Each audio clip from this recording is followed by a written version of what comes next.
Hello and welcome to my channel. For those of you who don't know me, I'm Daniela, and because Christmas is coming, I have a tutorial for you today on how to crochet this beautiful Christmas ball. At the beginning, as always, I will show you what we'll need. Then I will show you how to understand this ball pattern, and finally I will show you how to crochet a ball like this. So let's take our time and get started. As optional, we are gonna need a bead mat. It's easier to pick up beads from the bead mat than, for example, from the table.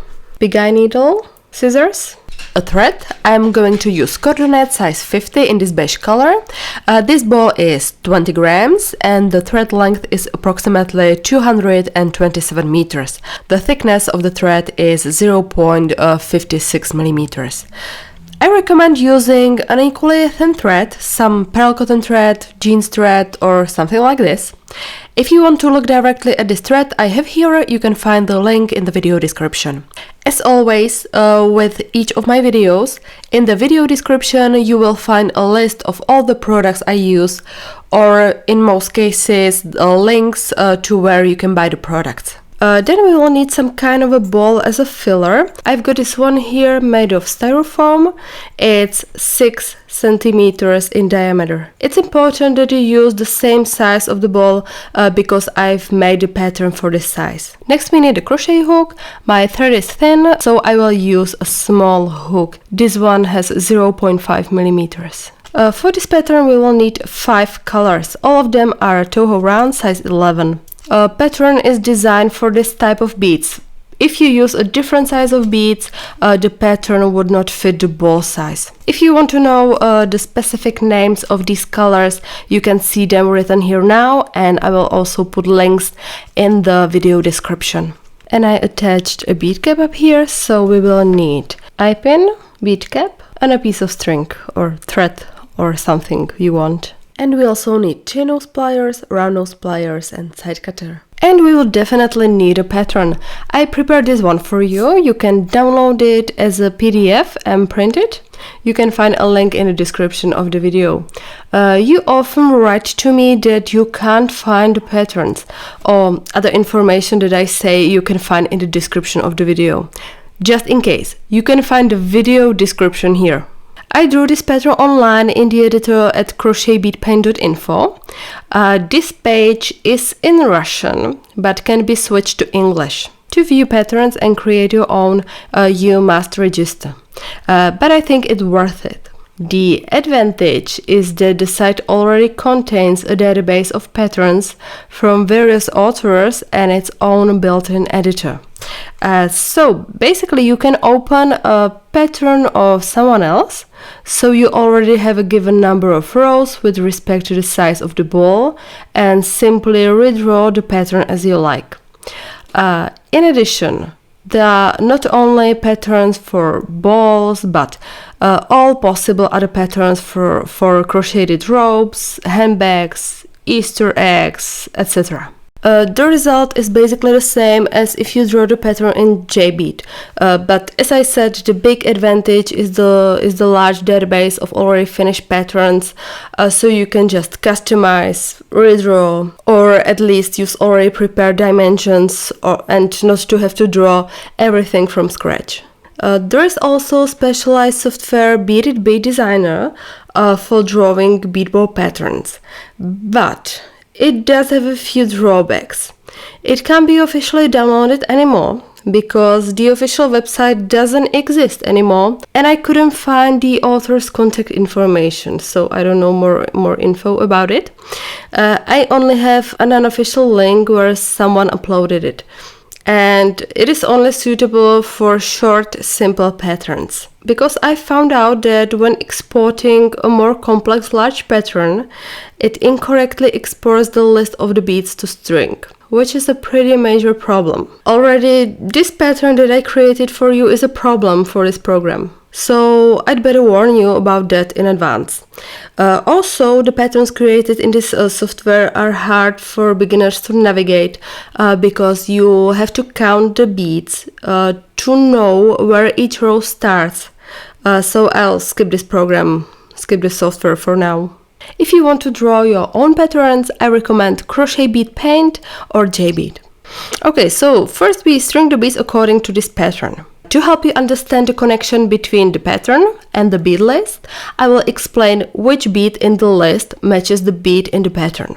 String beads from top to bottom and left to right according to the list. In the pattern, it corresponds to the rows from left to right, from top to bottom. So first we have 491 black beads. That corresponds to all these beads up here. Important note, we are ignoring all the black beads that we have around the pattern itself and not stringing them. They are basically just there as a background and to help us better navigate in the pattern, to help us see what row we are in. You will see that in a moment. So the first bead we string is one beige bead. Then we have 13 black bead. We ignore them, so we string another one beige bead. Ignore 13 black, string one beige. Ignore 13 black, string one beige. Ignore 13 black, string one beige. Ignore 13 black, string one beige. This is the first row of our pattern. These red numbers indicate the rows of these ball tips. Here you will increase or decrease according to the scheme. So it's always good to know where you are when crocheting. So we string the first 6 beads according to the list of the beads. And we add a small paper with the number of row, in this case 49. And then we continue with 12 beige, and then we add a paper with number 48. And we will continue the same way until the end of the list of the beads. So when we get to the end of the first column, we start with the second again from top to bottom. In this middle part you will crochet continuously. We will not increase or decrease, so it's not necessary to add paper separators. We put on all the beads, and now I will explain these notes to you on the left. The first number means the number of row according to our paper separators. For each row I have written what to do with it. For row number 1, we will crochet 1 bead into each loop. We will always repeat this 6 times because the ball has 6 tips. If the ball had, for example, 5 tips, we would repeat it 5 times. So for row number 2, crochet 2 beads in 1 loop and repeat 6 times. For row number 3, crochet 1 bead in 1 loop and 2 beads in 1 loop. Repeat the whole thing 6 times and so on. Then we will crochet the center continuously. And then we start to decrease. So in row number 37, we skip 1 loop and then we crochet 13 beads, each into 1 loop, and we repeat the whole thing 6 times. In row number 38, we skip 1 loop and then we crochet 12 beads, each into 1 loop, and we repeat the whole thing 6 times. I will show you all this in practice in a moment. Basically it works so that when we add beads, when we increase, we always add them at the end of each tip. And if we remove the beads, when we decrease, we always skip 1 loop at the beginning of each tip. So we can start crocheting. The Christmas ball will be absolutely regular and perfect, so I will show you a few tricks how to achieve this. We are going to use a magic circle and a turning chain. If you already have some experience with crochet, you will know this for sure.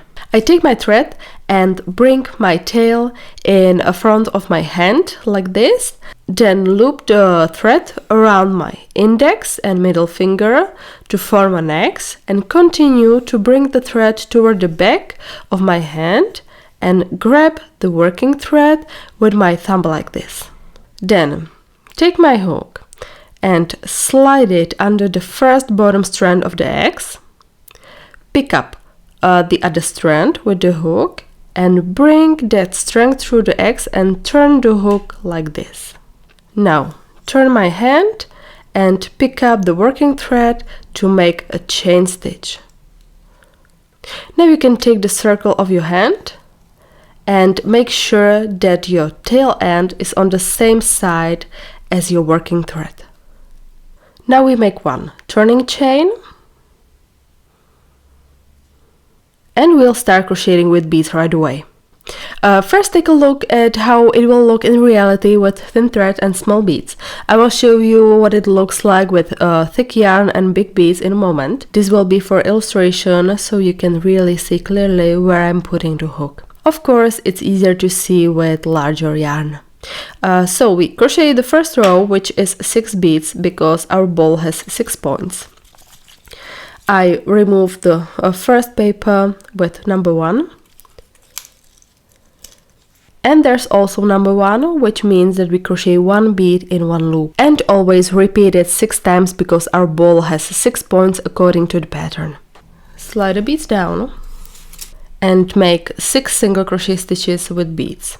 Put the hook into the circle, slide 1 bead down, yarn over, pull through 1 loop, yarn over again, and pull through both loops. And repeat. To the circle, slide a bead down, yarn over, pull through 1 loop, yarn over, and pull through both loops. And again with the rest of these beads I have here.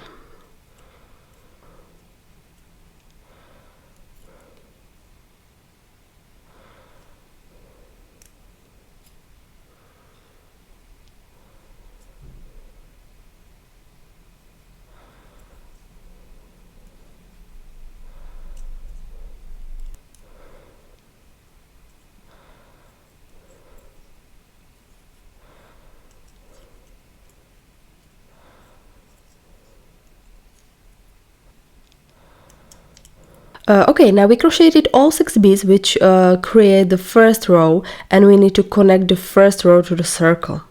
So I just take this tail and just pull the end thread, and it should pull pretty easily.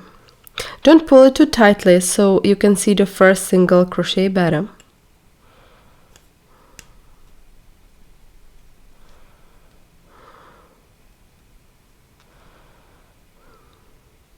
You can pull it tightly later. So this step will be a little bit different. I need to take 1 step back to get 2 loops on the hook.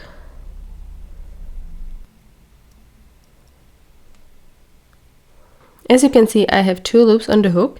Now I'm gonna put the hook in the first loop of the first bead. Make sure you put the hook in the first loop and not in the turning loop. Yarn over and pull through all 3 loops on the hook. Now you can pull it tightly so you don't have a hole in the middle. And that's a magic circle with beads. The only thing left to do is the turning chain. So I do a turning chain, it's 1 slip stitch. And we can continue with the second row. By closing the end of the row in this way and working a turning chain at the beginning of the next row, the beads on each row will be in the round, not in a spiral as if we were crocheting continuously. So the pattern will be regular and nice, and the beads of the next row will not be shifted. So I'm going to remove the paper with number 2. Here in the pattern you can see that we are going to crochet 2 beads in 1 loop. So I'm gonna pull all 12 beads down. When I do a turning chain, I always crochet the first bead in the same loop. So I put the hook in the same loop and continue with a single bead crochet. So slide 1 bead down, yarn over, pull through 1 loop, yarn over again, and pull through both loops. And because we need to crochet 2 beads into 1 loop according to the pattern, put the hook to the same loop again,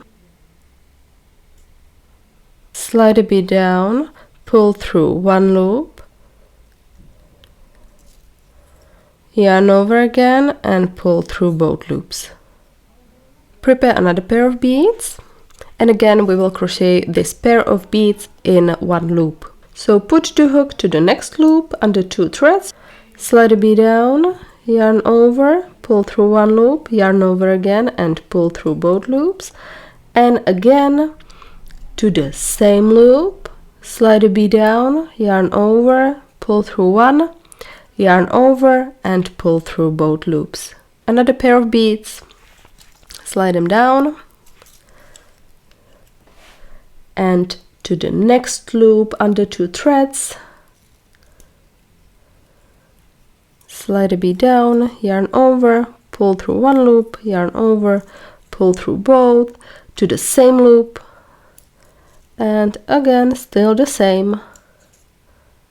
And now we will crochet the very last bead of the second row. So to avoid having to go back a step, all I'm going to do is put the hook to the same loop, slide the bead down, yarn over, and pull through 1 loop.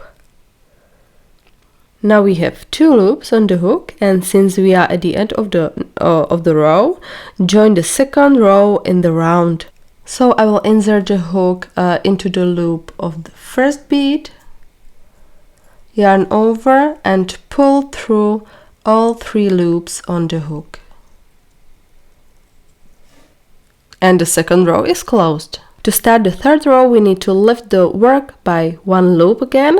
So we make a turning chain. I even heard somewhere that they can call it a lifting stitch. And we can continue with the third row. In the third row, we need to crochet 1 bead in 1 loop and then 2 beads in 1 loop. What I like to do is I always prepare the number of beads that make up the one tip of the ball. With 3, it's still easy, but if we have 10, it's easy to get lost in the count and make a mistake. So it's better to see it that way and see that you can crochet 1 bead in 1 loop, and then when you have 2 beads left, you crochet the last 2 beads in 1 loop. So as always, insert the hook in the same loop where you made a turning chain and do 1 single crochet.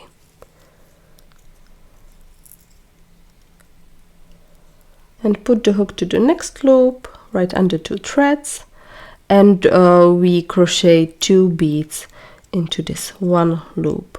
So put the hook to the same loop again,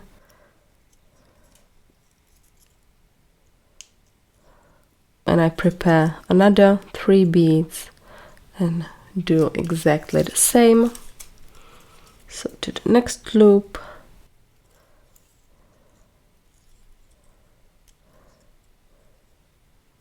and 2 beads into the next loop.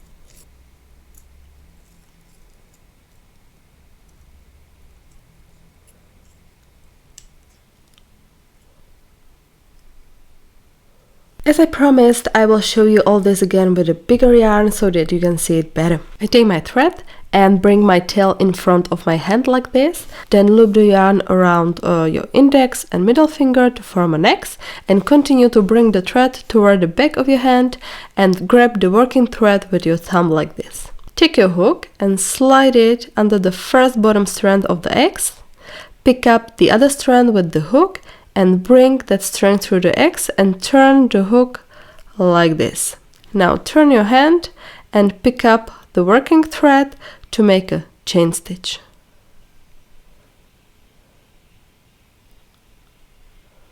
Now you can take the circle of your hand and make sure that your tail end is on the same side as your working thread. Now we can make 1 turning chain, and we will start crocheting with beads right away. Put the hook into the circle, slide 1 bead down, yarn over, pull through 1 loop, yarn over, and pull through both loops. To the circle, slide a bead down, yarn over, pull through 1 loop, yarn over, and pull through both loops. Pull the end thread. I will go one step back, so I will have two threads on my hook, two loops on my hook. Put the hook into the first loop of the first bead. Make sure you put the hook in the first loop and not in the turning loop. Yarn over and pull through all 3 loops on the hook. Now you can pull it tightly, and that's a magic circle with beads. Now we can make a turning chain, so it's one slip stitch, and we can continue with the second row. So I prepare 6 beads, 2, 4, 6. Put the hook to the same loop again. Slide the bead down, yarn over, pull through one loop, yarn over and pull through both loops. And to the next loop. And still the same.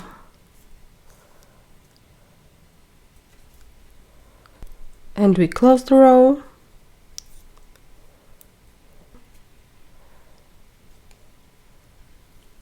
And make a turning chain. If you like my videos, don't forget to subscribe to my channel and turn on notifications so you don't miss any new tutorials.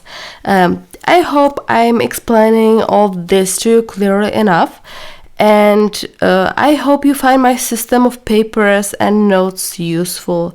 I think it makes it a little easier, because if you happen to get lost in the pattern, you can find your way around quite easily. Let me know in the comments how you like such bead crochet ornaments. I find them quite useful because they are pretty and practical in that they can't be broken. I have small children and they knock quite a few ornaments off my tree every year. So this year I think I'll take a good look at which ones are glass and which ones are plastic, and I put the glass ones up as much as possible.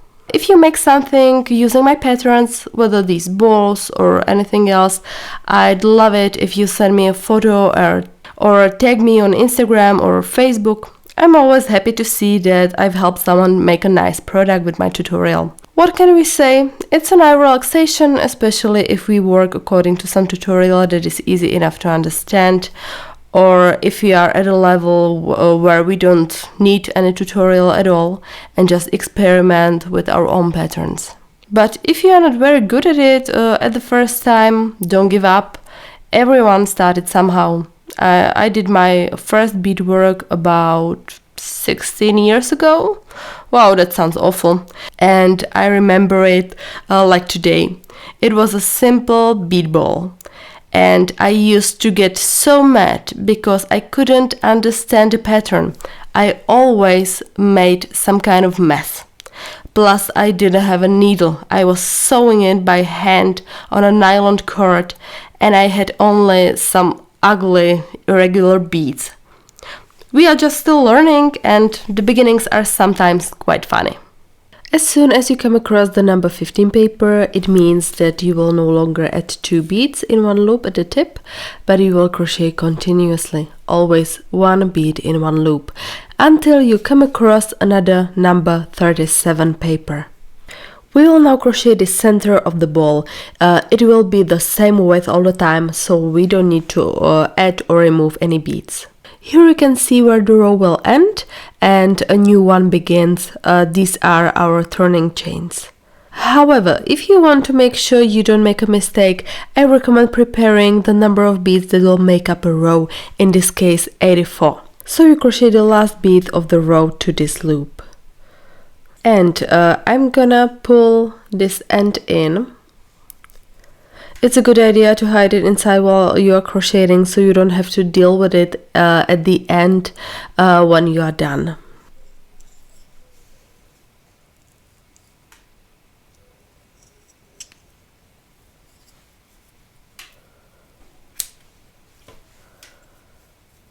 So to summarize, remember the following rules. We start by making a magic ring and then 1 turning chain. Work the first row with a single crochet with beads. For the last bead, skip the last step so that you have 2 loops on the hook. Insert the hook into the loop of the first bead and join with a slip stitch. Make a turning chain and you are on the next row. When you crochet the first bead of the next row, always put the hook in the same loop that you did the turning chain in. And that's it. This way you crochet a perfect ball, and not just a ball. If you apply this to ropes, you will get perfect ropes too. Of course, in the case of ropes, you won't start with a magic ring, but the transition to the next row will look exactly the same. Remember that at the end of each row you must do a turning chain. Just don't be discouraged by the fact that it looks pretty confusing and ugly at the beginning. The beads sit weird, you can see the thread and so on, but once you crochet a few rows, the beads will sit nicely next to each other and will look nice. Wait at least 5 or 6 rows before you throw it in the bin. You will see that then it will all look nice. Notice how I'm holding the beadwork so that I can see the loops from the inside. It's clearer that way and less likely that I'll make a mistake. It's better to look at the loops than the beads. Now we have crocheted the center of the ball. We came across paper number 37 and we start to decrease. This means that we skip 1 loop at the beginning of each tip of the ball. So I put the styrofoam ball inside.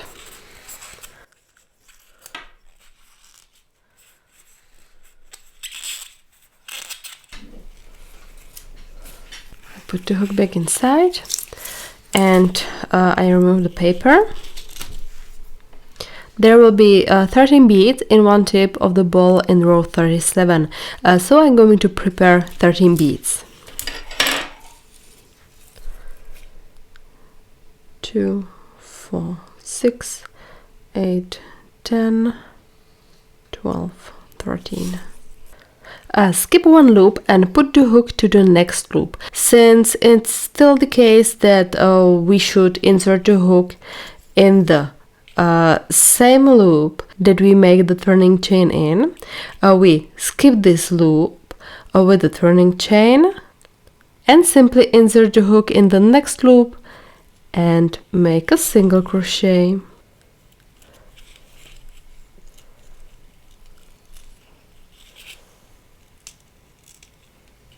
We crocheted 1 bead, so we need to crochet 12 more, each in 1 loop. And again, repeat all this 6 times. So to the next loop, slide the bead down, yarn over, through 1, yarn over, and pull through both.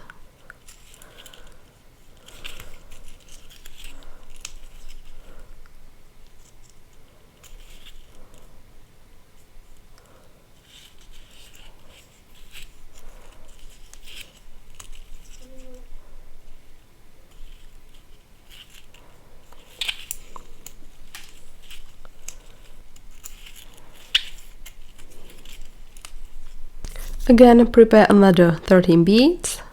Skip 1 loop, there's no turning chain, so skip this loop and go to the next one.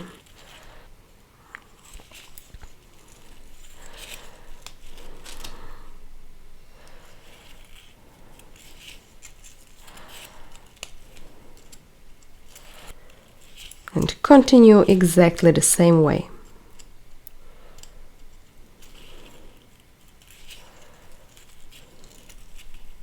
Next 13 beads, skip 1 loop and put the hook in the second loop and single crochet again.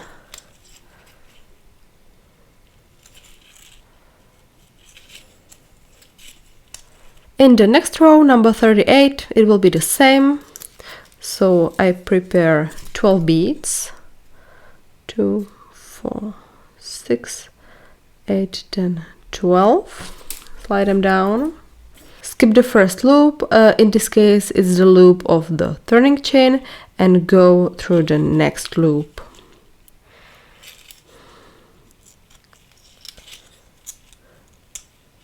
And crochet 12 beads, each in 1 loop, and repeat all this 6 times.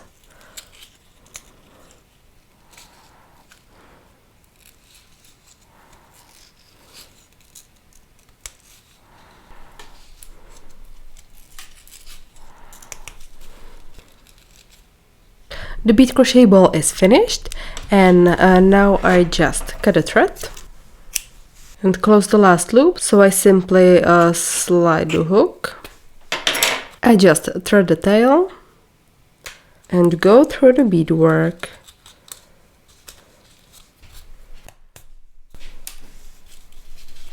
And cut the thread.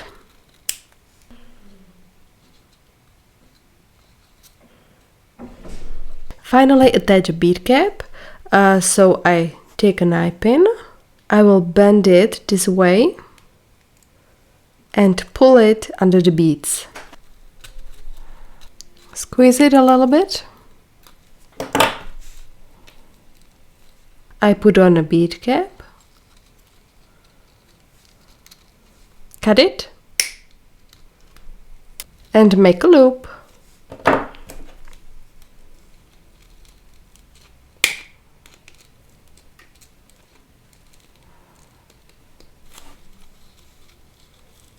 Now I cut a piece of thread, thread it through the eye,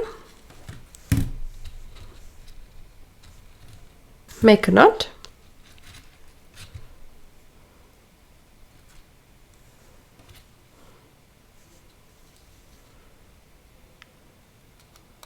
and cut the excess. There you go.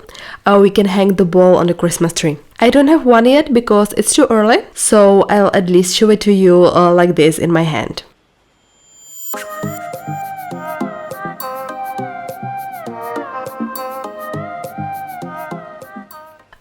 For comparison, I have here a second Christmas ball crocheted according to the same pattern, but I crocheted it normally in a spiral, without the magic ring and turning chain.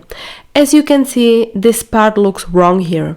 This is where I always end one row and start another. And just because I crocheted in a normal spiral, you can see the shift there. This particular pattern could be modified by simply moving this part of the ornament in the pattern up. And with some of the patterns you can find online, you can actually see it like this. But with not all of them, it's possible. Here you can see the shift basically only in this part. But if we had a more complex pattern, it wouldn't always be possible to adjust it. That's why it's much better and nicer to use a magic ring and a turning chain. So, thank you for watching till the end. Let me know in the comments how you like this tutorial, and see you next time. Bye!